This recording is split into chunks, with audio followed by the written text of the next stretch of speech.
The following program is brought to you in living color on NBC. Your home to protect your own property. It's the best thing you can do. Protect your own property. Protect your own property. That's what we're taking you right now. 12 hours after the initial police raid, Governor George Romney called in the Michigan National Guard. At the request of Mayor Kavanaugh, we've made state police and National Guardsmen available to assist in dealing with what is a case of lawlessness and hoodlumism, and to protect the persons and property of people in the areas involved. Governor, how would you describe the situation now? Well, I'd describe the one of lawlessness, where there are roving groups of individuals who are looting and throwing rocks and creating difficulty and danger for individuals and damaging property. Now, there's apparently no organized effort here, and there's been no fighting between particular groups, but it's more a case of hoodlumism and lawlessness and taking advantage of the situation that developed as a result of the incident this morning. Sir, do you believe it's out of control at this point? Well, it's not in complete control yet, and of course that's the reason that state police have been made available, and also National Guardsmen. Now, we've put in about 300 state police and about 600 National Guardsmen in the area to protect the people and the property from the acts of lawless elements. 7,000 guardsmen began arriving as night fell. Most were young, white, and heavily armed. They had little or no training in riot control. 100 city blocks were in turmoil.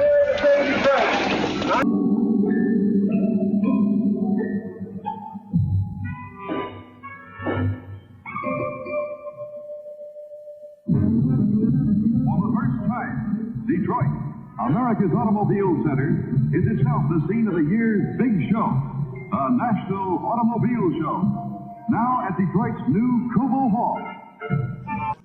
Now, somehow or other, the expectations of both these groups of Negro Americans were greatly raised, and promises were made to them, and somehow both sets of promises were broken.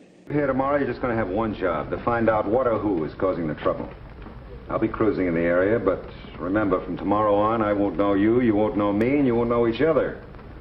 They'll carry nothing to identify you as police officers. Give me your ID cards and your badges. This is a racial incident. It represents a racial rebellion that goes from coast to coast. In the city of Detroit, it represents one simple thing.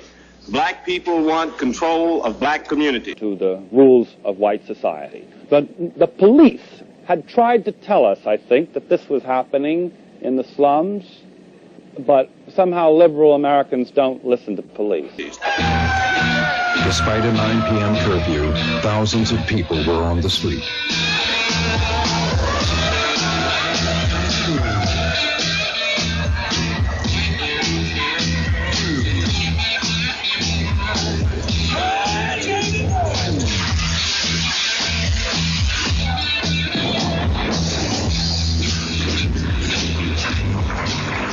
A hardware store was being looted by a lot of people, apparently people who lived in that community.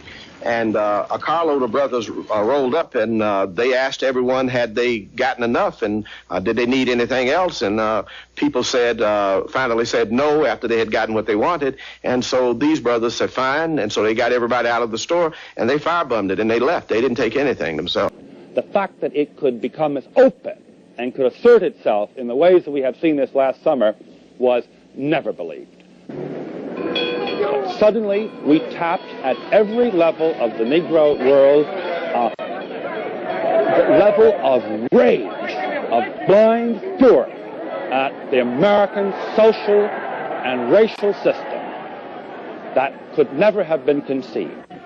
Once the black people in the slums got up on their legs and defied the white police, a tremor, a shudder of self-recognition seemed to go all through the Negro world. And the middle class, as well as the lower class, suddenly said, we don't have to take it anymore.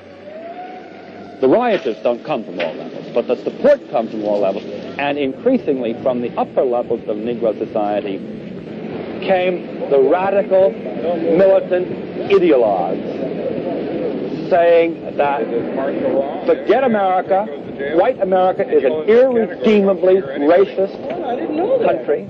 Cry in the air was, let's burn this place down, let's torch it. This sucker was always ripping us off anyway, you know. They never hired many black people, you know, so it's kind of anger and frustration was in the wind. Protected by police and guardsmen, firefighters faced an onslaught of rocks and debris. Reports of gunfire increased through the night. Police suspected snipers.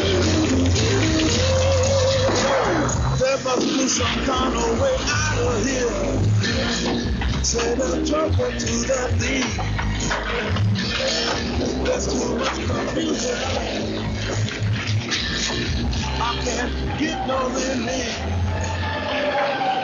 And that the only course for the Negroes is to bring about a final, violent, apocalyptic confrontation of black and white. There's no such thing as a nonviolent revolution. The only kind of revolution that's nonviolent is the Negro revolution. The only revolution based on loving your enemy is the Negro revolution. That's no revolution. The entire situation was one of semi-controlled chaos. Everybody was uptight, very uptight.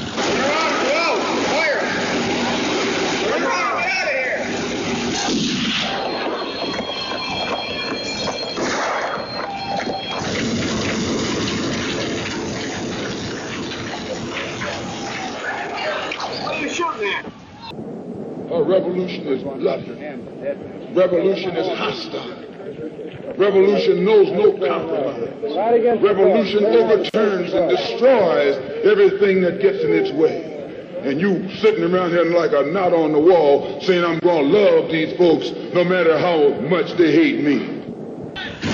I was afraid of being shot by National Guardsmen. I was afraid of being shot by police officers, and I was afraid of being shot by looters and rioters. I was afraid of being shot, period. You're going to sit in front of your television set and listen to LBJ tell you that violence never accomplishes anything, my fellow Americans. But you see, the real problem with violence is that we have never been violent. We have been too nonviolent. Too nonviolent.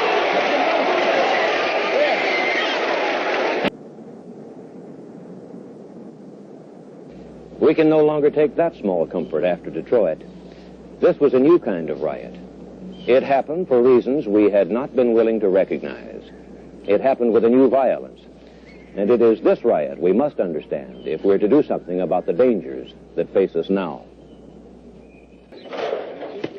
You're speaking in the context of violence? Violence, and how it is that some people come to see their position in the world as unjust, and how they get to the point where they just can't take it anymore.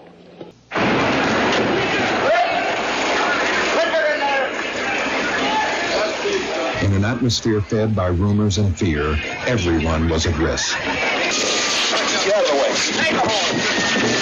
Come on, get out of the way. By Monday morning, hundreds had been injured. 6 people were dead. 4 had been shot. 2 others died in fires.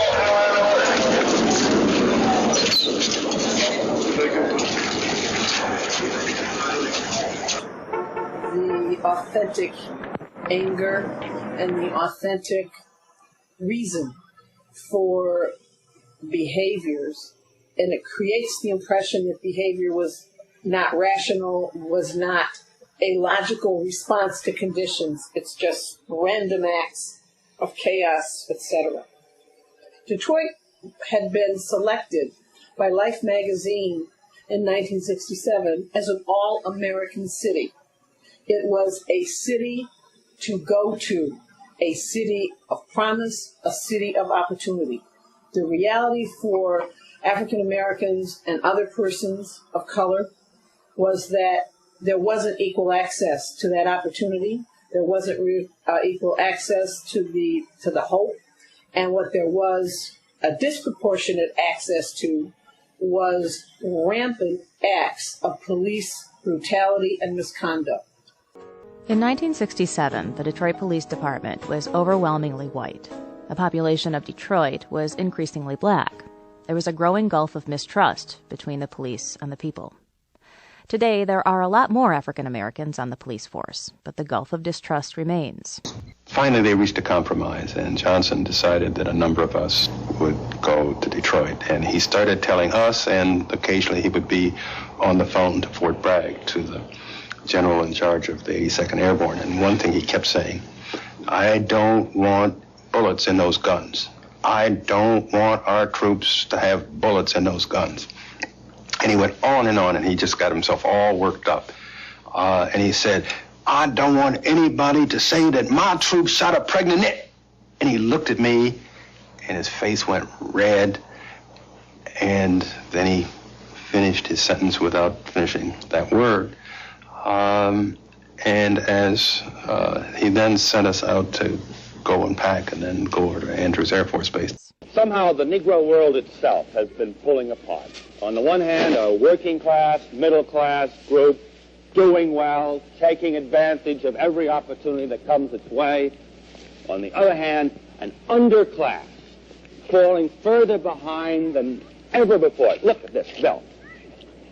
This alley, that garbage is 50 feet from those other houses, and yet this is a world apart. This is a world of disorganization, of violence, of hurt people, crushed by conditions that they don't understand and the rest of America doesn't even want to admit exist. And there's something almost specially American about it. Filthy, rotted housing, and the back porch littered with broken down washing machines. We've got our priorities mixed up. We make too many automobiles, too many washing machines, let people rot all around them.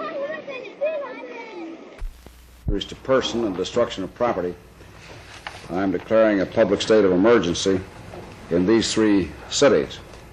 And I'm also indicating that I will promulgate such rules, orders, and regulations as I deem necessary to protect life and property and to bring the emergency situation within the affected areas under control.